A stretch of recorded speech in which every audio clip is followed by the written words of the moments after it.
மல்லிகை முல்லையை கொண்டு வந்தாலும் என்று சொல்லக்கூடிய ஐவீக மலர்களை கொண்டு வந்து இந்த தேவலோகத்திற்கு அதிபதியா இந்த தேவேந்திர மன்னனுக்கு பாதமணிகிறேன் சுவாமி.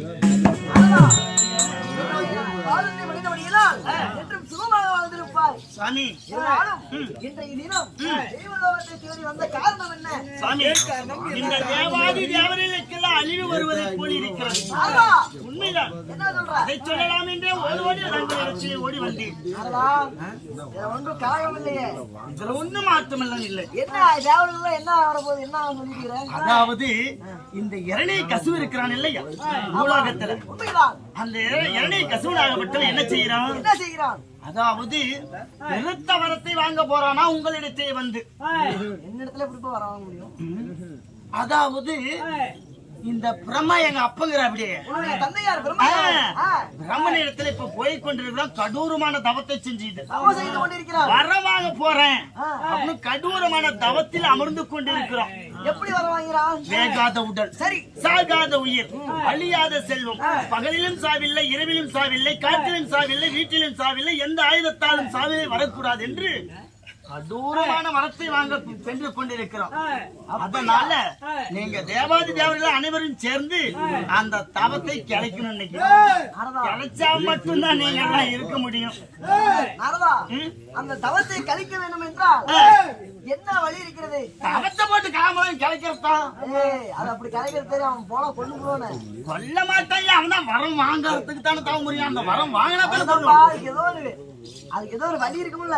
இதே ஒரு வழின்னா என்ன வழி சொல்லட்டும்? அவன் தவம் பண்ணும் போது அந்த ஏதோ குறுக்க போனீங்கன்னா தவம்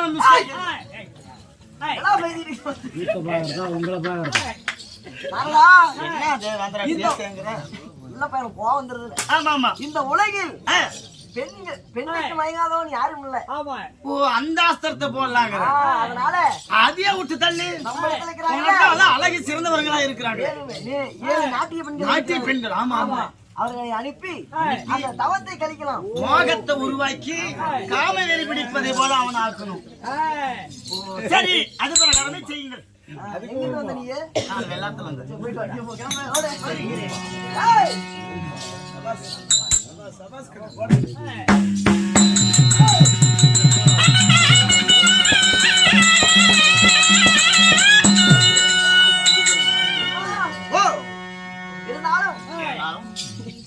நம்ம அரண்மனையில் நாட்டிய பெண்கள் 7 பேர் இருக்கிறாங்களா?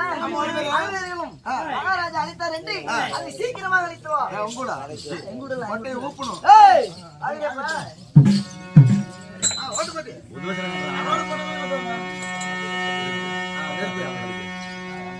யார் சொன்னாங்க?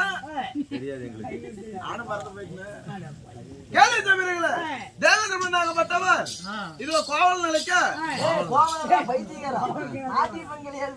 5 பேர் ஓம்பு கொடுங்க. தேவதை பண்ணாகப்பட்டவன்